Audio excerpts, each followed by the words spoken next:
So as both sort of people initially outside of the project and its development, how did the film enter your lives and how did you understand what it was? Do you want to start, Holly? Yeah, because I didn't know you at the time, did I? I Not knew very of well. you. Yeah, no, we knew of each other, but we met outside a screening. We were both very drunk. I was off to get the last train, and you sort of said, I think you'd be great for a project that I'm writing. I went, great, that's what I want to hear. And then you sent it. And I'm a bit mad. That's probably what you sensed. So I loved the script. But yeah, it was a drunken night out that led to this. And it was in my diary for months, and I just thought that'd be fun. Then the closer we got, I just kept thinking, what are we doing? What is this going to be like? Yeah. Yeah, here we are. What was the pitch? Do you remember? You just got the script and like looked at it, or? Yeah, a film about people who haven't fully evolved, I think is kind of how you put it. Yeah. Yeah. Yeah, that's why he asked Sean? You knew me, him. because he knew... You're not fully evolved. Because I'm not fully evolved. And he knew I can't act and say words. So... No, how did you get involved and what did you sort of first make of it? Well, we've been friends for a long time before then, and my good friend Tom, that I was at college with, started working with Steve and I went to Berlin, and I stayed in contact with Tom, and we still had a good filming working relationship with each other, and he knew the line of work that I did that sat quite nicely with... Well, you've done loads of live stuff with... Yeah. We've all done live stuff together. I think Sean... lots of people in the film come from a comedy background, and Sean was part of that. We all sort of did live shows all, for probably the first decade of our careers, really, and still do them. So, yeah, it all comes from that. That feels like a really important part of it, I think, and I think a lot of people will recognise, different people in the cast having worked together in different ways, and then there's sort of less visible connections that are going on. Zoe Flower worked with the publicity a bit in advance of tonight's screening. She works with Andy on Anti-Worlds. There's all this. It's actually quite a dense map of interconnected people.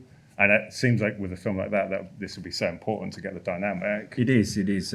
Well, you need a support network, and I mean, a lot of people came through Andy because getting Andy on board meant access to loads of really great people. Specifically, sound design, sound recordists. The lot really. But I also through acting and working and doing live stuff, I've just met loads of people. So this is the privilege of being an actor and writing and doing your own stuff. You just know loads of people. Yeah.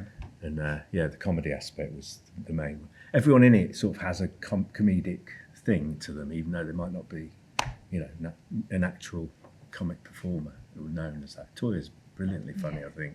Yeah, she's great. What was it? How did she get involved? Was it like working I just sent her the script. Yeah, I just sort of thought a bit like Holly. I just thought that she'd probably be up for it because she's done Derek Jarman films. She's not going to, This was the natural follow-up from Derek Jarman. Really, she's done. Oh God, what's she anyway? Yeah. The scenes she's been invited. Just thought, she'd probably be up for it. What was it like working?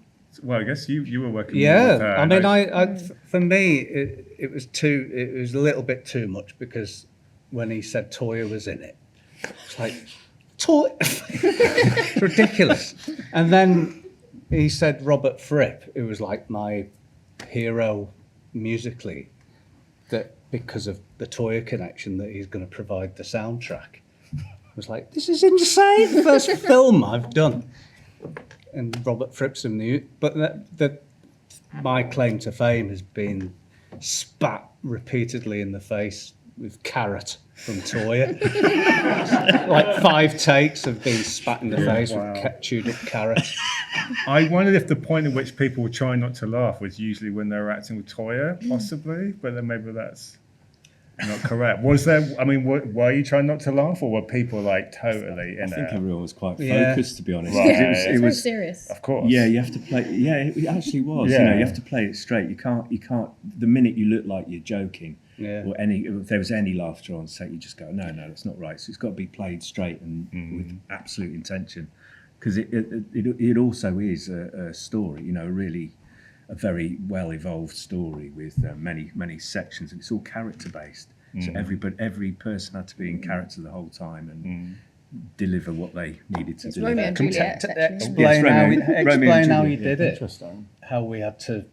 Well, let's just bring Andy in a little Yeah. bit just before we get in. So, how did you two kind of end up working on? Because I guess was like a With was it? Steve. Yeah, I mean, was so it? Did it feel like a natural following from Sightseer I'd in some done, way? yeah, so we'd done Sightseers together, so we were just friendly, and then Steve just rang me up and said, would you want to make a film where everyone speaks like apes? It's like, why would you say no? And I was like, There are many people that would, though. I suspect. No, I know. I mean, it's I'm absolutely. I mean, it's interesting watching it again. I thought there's two things. One, I thought it was sort of curiously poignant. 10 years down the line. But I thought that when I last watched Eraserhead, but that might be just me. But also, try doing that with AI. It's not going to work, is it? The measuring stick That's for why all you need things now, these isn't it? things. Really? I think you just, you've got to have the, it's just a really fascinating thing. But yeah, no, it's just that it was.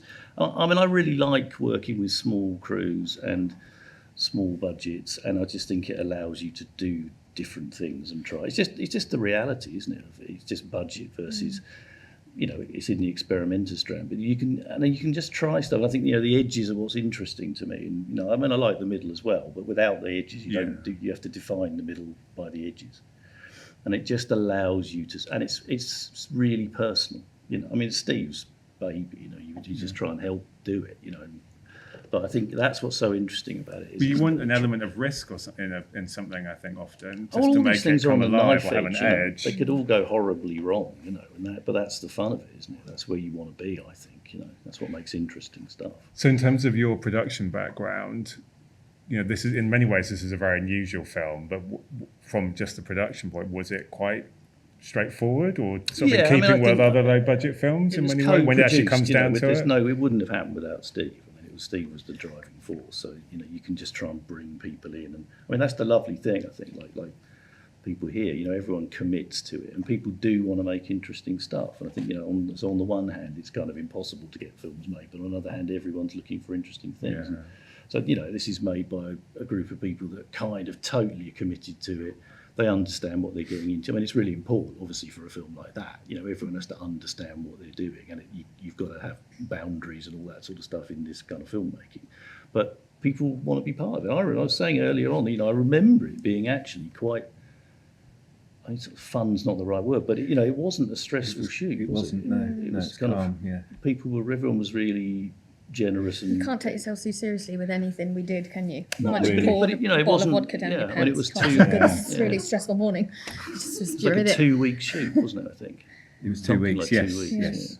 But the shorthand existed with everyone because everyone. It was a very trusting sort of environment, as it has to be really with this sort of material, and to have I think everyone got that it has a joy about it, and it's not it's meant to be funny and meant With to, some brutal bits. yeah, in it's there, but that mixture of joy and like this horrible things that happen, but that's life, Nature.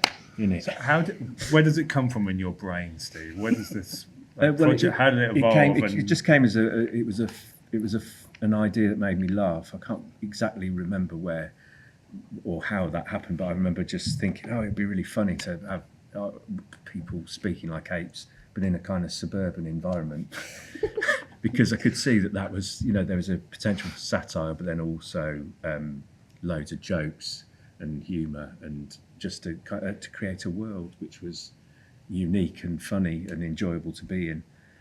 So that was all that was about, was creating this world, and I just loved, from the minute I loved being in it when I was writing it, and and then because it could almost be like The Idiots or something, but it isn't like that, because it's not just people pretending to do this.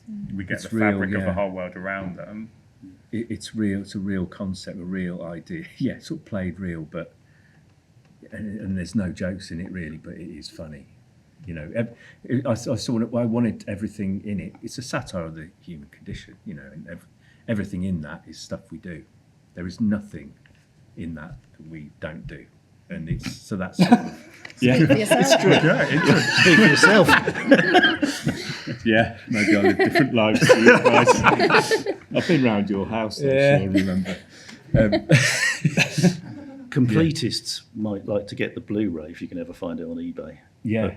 So Steve and Tom did a whole director's commentary track in Ape as well, which is pretty good. Yeah. And the idea about communication, how we communicate in words, but it's not a lot of that's about that. It's about, most communication is different. It's from other things. Yeah, With all extreme the- violence. Yeah, but like all the characters have their backstories and they're all like sort of interweave. It's a universe in that sense as well, like the character sort of development and mapping of all that. It's all just makes it compelling. It's all character based. Yeah, so the actors developed the characters without words, without use of words, but you just see how you don't need them because you get everything. What Holli was doing. You get exactly who she is, and the dynamics between her and her cousin in it, and Sean. Sean's. Yeah, I mean, you're amazing, sort of grotesque, sort of. Shagging mice. Shagging man, he's a man. He's a basic. You're a basic guy. Yeah. The security. Simple needs. Simple needs. Yeah. There was a couple of loose rehearsals, wasn't there, in Regent's Park? We were like, we Yeah. probably should get together and have a chat about this, but let's not do it in a room because that would feel formal and weird. So let's go to nature, and we just sort of sat on the back of a bench waiting for people to pass. So there was a little bit of to work out the language. Yeah, Yeah. the language was an interesting thing Yeah. because when you approached me about it, you didn't directly say do it as if we're all primates or apes. It was like as if language hadn't formed. So it was like feral, non-language, but slightly ape-like. But so we all developed our own speech pattern in different ways as well. That's the interesting thing, I thought, how we each approached doing it.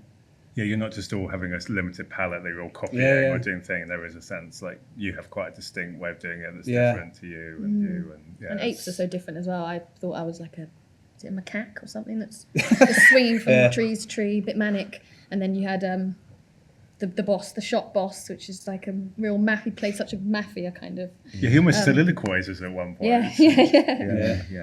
Yeah. I was Feel the imagining back. you sending them all sort of David Attenborough DVDs and videos to study closely. I mean, that was one of the big reference points for the film man, DOP. Should know that by now, shouldn't I? Really? David Attenborough. So a lot of voyeuristic sort of looking long lenses and looking at and the sadness being about not being always in the face of someone. It's often I like that bit where Tom walks off and he's dying that's directly based on a David Attenborough documentary which broke everyone's hearts in about 1986, and everyone went to school the next day after seeing this fawn or I think it was a deer dying.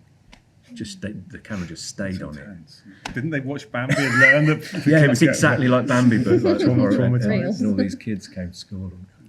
That's another thing with low budget stuff. I think like the way it's shot is so well shot. Because that stuff is, on some level you take it for granted. It's just flying around. That's really difficult to do. That stuff where you have to find every frame to give it that drama. Well, and to have a lot of actors in actually quite a small space as Exactly. well, and the camera to do all that. One of the reviews I read made a point of, and I hadn't properly noticed it, but this decision to do 4:3 aspect ratio, as if that was like evoking old television, basically. That more square frame. It was nothing. It was just to make it. It was not to. In fact, I don't really like the association with it being retro. I did it because it focuses on the face. So that's the whole point of the 4:3 format, is that it was made for two shots, and so it's really worked for those. You don't have the bagginess on the wider lens. So You used an old camera though, didn't you? no, it was a new one. But Was it? just Just a long time ago. Oh yeah, But I like you like did near some. and far away. You do some interesting visual effects every once in a while, and they don't feel jarring. They don't feel self-conscious. They're like the kind of triangle is cutting in, the distortion on Jim Barrett's face. Like they're quite they're kind of quite, whenever they feel like bolting to these, because you've got to make an active decision to do that, but they don't feel jarring. It's really interesting. I don't know what was like going on with you. How did you come to make those decisions, or what were you thinking when you edited? Because you edited it all yourself. Yeah, I did. Didn't you? Yeah. Well, it was. Well, I think there's the triangle. That was the flashback, and it's in the shape of an arrow. I just like the idea of going back in this, giving it kind of Stone Age symbol and dissolving into the dream of him running around the woods naked. And then there's also, but and that's a dream. You're talking really about. It's a dream, a subconscious vision of his. But the sudden zooming when the couple sort of get together is really effective and slightly different to other parts of the film as well. It's a really nice moment. Really keeps with the theme, doesn't it? Because like we would maybe focus on boobs, bum, but that bit where she's falling in love with him, it's like the back of the ear. It's just like weird stuff that you wouldn't. Just lumps of flesh, aren't we? Really, at the end of the day. Again, speak for yourself. So, what's changed, do you think, in the 10 years since this was made? When would you make a film like that now? I imagine you'd like to make more films. Yeah, I could see myself doing something similar to that now. Okay. It would involve, but funding is really difficult, but yeah, you could make it work, probably with less money, but maybe Andy's the...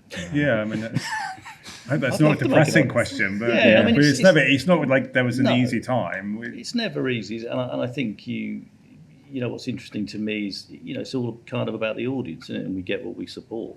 So if I think I'm really interested in film clubs and that kind of thing. I think that's the way to always a bit like vinyl. It's like films are just hugely expensive, but so you have to just balance what you're doing with that with the audience. But I think it's about seeking out these kind of things, and I think in a way you probably have to make something like this now. It's not good whether you want to. I mean, no one at Netflix is going to commission that, are they?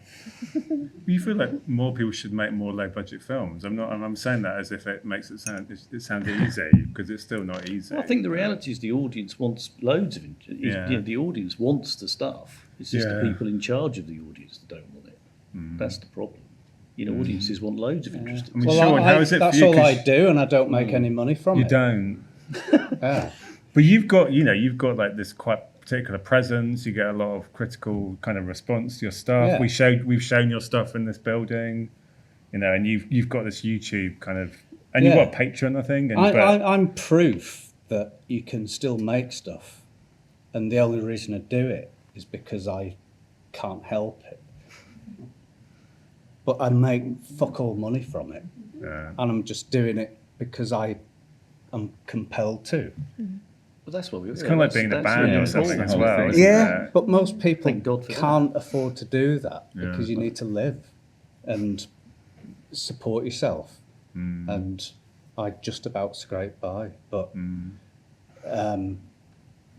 luckily, I don't try to make feature films and involve loads of people and have a big budget. I do it on a shoestring level that allows you to make what I do. And I just think we're living in a time where we are made to feel that we can't have the support for things that are slightly odd like this. And yet people are so hungry. But everybody for it as wants well. to see it, Everyone but wants there's no odd stuff. money for it. I don't get it.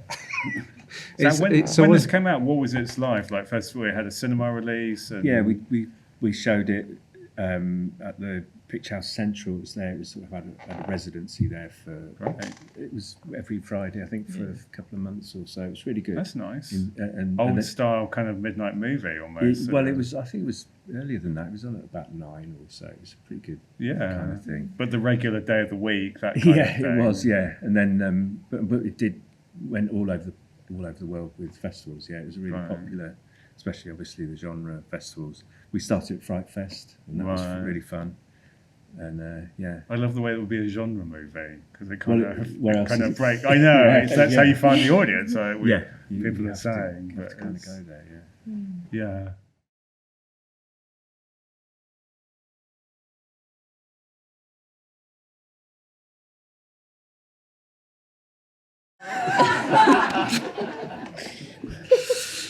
There wasn't a message really. It was just that. I think that was just a character thing for Wayne, for the actor, was that he just really was obsessed with Prince Harry, and that's sort of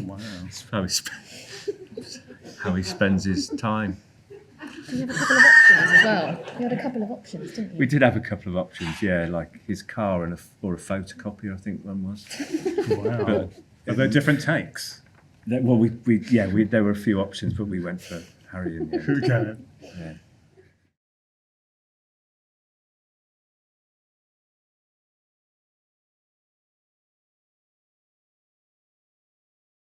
It did look like that already and it was through a friend of a friend kind of thing, and they just lent us it. It actually had a swimming pool in it as well. We thought we were going to jump in it, but we were too tired because it was the last day we were in there. But yeah, it's amazing, isn't it?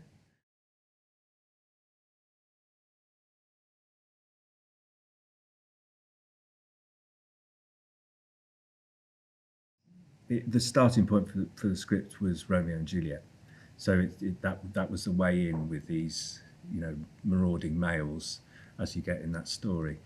And after a bit, I kind of got a bit bored with doing that, and it went its own way. And that kind of came pretty soon after I knew it was just a really good way of tying in this subplot with Julian Barrett. Well, not a subplot. I mean, he's a main. A root of sadness and tension throughout it. Really, was sort of So he's an odd bit of mystery. So yeah, I thought it needed to be truthful, and I thought that was the truthful way. If you don't get rid of someone, who is a danger, they might come back. It feels doubly dark though, because to begin with you sort of think, oh, he's wreaking his revenge on Toyah and I was like quite shocked and didn't like that, but then actually he kills everyone, so it's really brutal, or another level, or it breaks the sense of what a logic might be there within the story. Well, he's getting rid of everyone that wronged him, and he's not of sound mind. Yeah. And it's the David Attenborough thing to the very end as well, isn't it? With no happy endings necessarily. Yeah. Sometimes it's brutal. Yeah. And I like the fact that it's silent as well, and they don't wake up. Mm-hmm. They just get stabbed. Sorry, get stabbed. No, I think it's not like bloody. Well, it kind of. I know what you're saying. It's a sort of like cold. Scarface it's cold. or something. Yeah. It's kind of.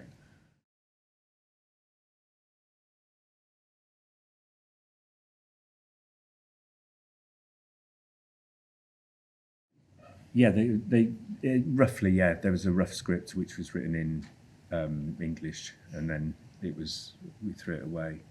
But the actors never really learnt them. I think we possibly did to start with, and then just didn't bother. Just the arc of the scene. Just to give you what the scene was about. So it all be once they started doing the noises, kind of more little nuances came into it, which they brought, and that was quite interesting.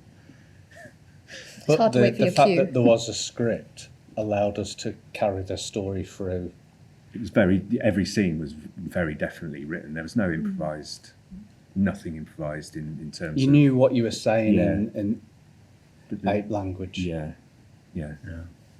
That's why it works so well, in part. I mean, it's all the looks and exchanges and body language, but the sense that there is, what's going on, as you said at the beginning, You'd be lost in the scene otherwise, wouldn't we? We're just looking at each other. Yeah, you just go on for ages, wouldn't you? Yeah. And then you start hitting each other or whatever. And, The Joan Littlewood improvisation. Exactly, it's very same. Yes. I mean, what he'd written was actually really funny, which you're not going to find funny when you see it in ape.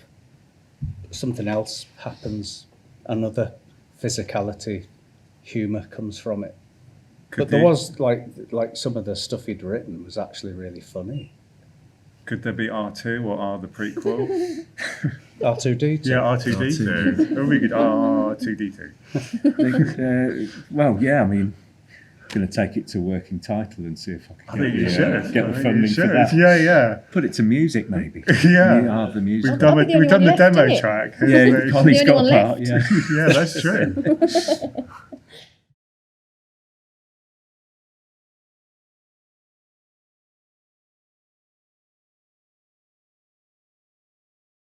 Yes, it is actually. I mean, the Robert Fripp. It's called The Projects. It's an amazing, huge load of improvised material from Robert Fripp, which was donated to the film from Robert, who's married to Toya.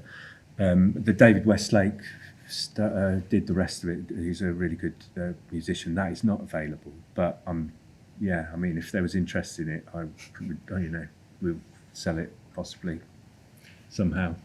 It does do a lot in the film. Because his stuff's really great as well. It's just obviously Robert got Robert's the star, but yeah. And you did some. I did some, yeah. I Did did you? I did the chicken song, yeah. Not the chicken song, the chicken. Not the chicken, yeah. Yeah. You wouldn't really want to listen to that a lot, I don't think. Just Do put your it on the. Is it? Constantly, yeah.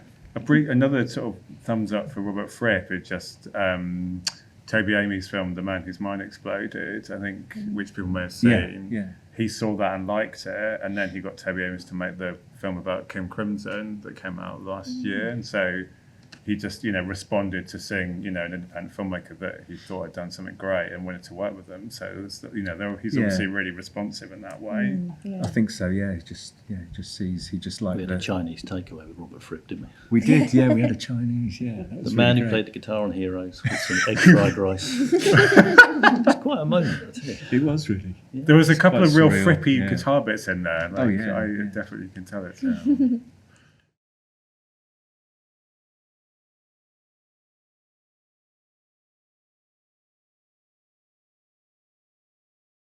You can't ask a filmmaker about the budget. It's like asking about your age, what age you are. It was a very low budget. I mean, we've recouped some of it, but it's not. Wasn't about making money. It was about doing the piece of work, and I probably, So I tried. I wanted to sidestep all of that really, and have total control over it. So it's it is on release and it's earning dribs and drabs of money, and that's good, yeah, when it happens. And yeah, so it was keep your budget low. There's not a lot to lose really.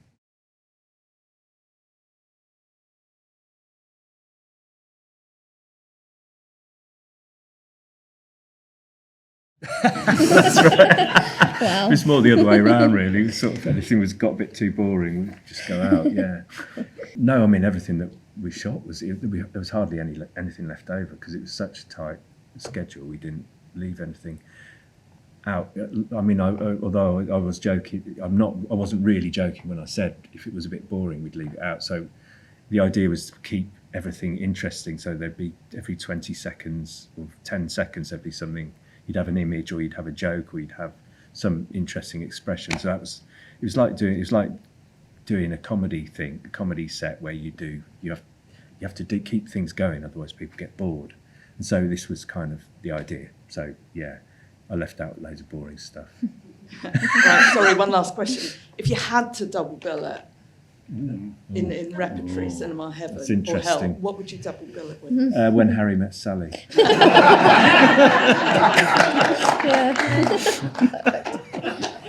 Maybe actually that's a good point to end it. I don't. Yeah, Let's do it. yeah. They having what they're having. I don't know. Yeah. Femrock is the other, which I've not actually seen, but Yeah, I it's know good. my It's good, reputation, yes. which is guttural languages. And, Yeah. We'd not seen it either. No, okay. No. Another film worth checking out. Okay. Any final? I think imagining the double bill of this with Harry Met Sally is something that we should all let's leave work on it. Yeah. Yeah, maybe here, maybe. Yeah. Okay, well, thanks so much for coming, and just join the cast and crew, Steve, Sean, Andy and Holli.